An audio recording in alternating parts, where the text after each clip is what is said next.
మెదక్ జిల్లాలో పోతన సెట్టపల్లి గ్రామంలోని ఐకేపీ వరిధాన్యం కొనుగోలు కేంద్రాన్ని కలెక్టర్ రాహుల్ రాజ్ పరిశీలించారు. వీటితో పాటు రైస్ మిల్, కేజీబీవీ స్కూల్ వంటగదిని సామాగ్రిని ఆయన పరిశీలించారు. ధాన్యాన్ని చివరి గింజ వరకు కొనుగోలు చేయాలని అధికారులను కలెక్టర్ ఆదేశించారు.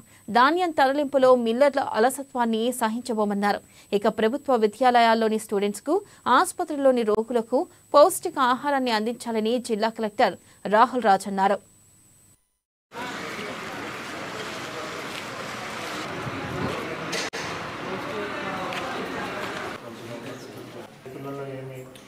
దుమ్ము అవి ఇవి లేకపోతే పాడైపోయిన వస్తువులు ఏమైనా సో సుమారుగా 105 ఉన్నాయి మనకి టోటల్ రెసిడెన్షియల్ మోడ్. అంటే కేజీబీవీస్ కానివ్వండి, బీసీ వెల్ఫేర్ హాస్టల్స్, స్కూల్స్ కానివ్వండి, అదేవిధంగా సోషల్ వెల్ఫేర్ కానివ్వండి, మైనార్టీ వెల్ఫేర్ కానివ్వండి, ట్రైబల్ వెల్ఫేర్ కానివ్వండి. So different types of managements ప్రభుత్వ రంగంలో ఉన్న రెసిడెన్షియల్ మోడ్లో ఉన్న స్కూల్స్, కాలేజెస్ అన్నీ కలుపుకుంటే ఒక 105 ఇన్స్టిట్యూషన్స్ ఉన్నాయి. సో వీటన్నిటిని కూడా మనము మండల్ స్పెషల్ ఆఫీసర్స్తో ఒక టీం వేయడం జరిగింది. సో ఆ mandal special officers team so ఈ 2-3 డేస్లో, ఈ రోజు నుంచి మొదలుకొని ఒక 2-3 డేస్లో మొత్తం అన్ని ఇన్స్పెక్షన్ చేయడం జరుగుతుంది.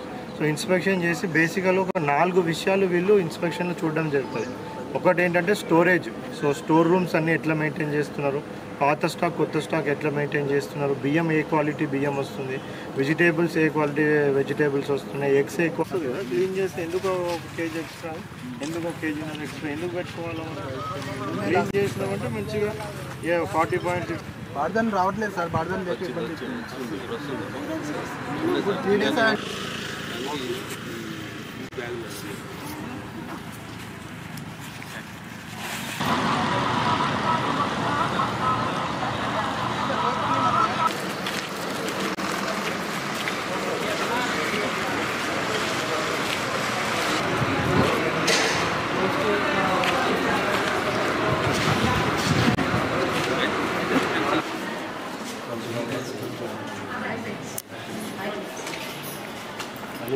ఇవన్నీ వాడుతూ ఉంటాం. ఇది అట్లనే ఉండలేదు.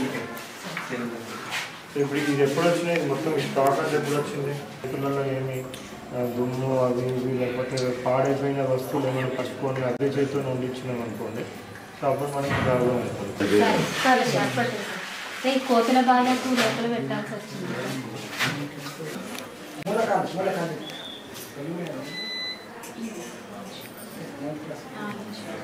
క్లీన్ చేస్తే ఎందుకు 1 కేజీ ఎక్స్ట్రా, ఎందుకు 1 కేజీ ఎక్స్ట్రా ఎందుకు పెట్టుకోవాలో క్లీన్ చేసినామంటే మంచిగా 40.6 బార్దన్ రావట్లేదు సార్. బార్దన్ చెప్పి ఇబ్బంది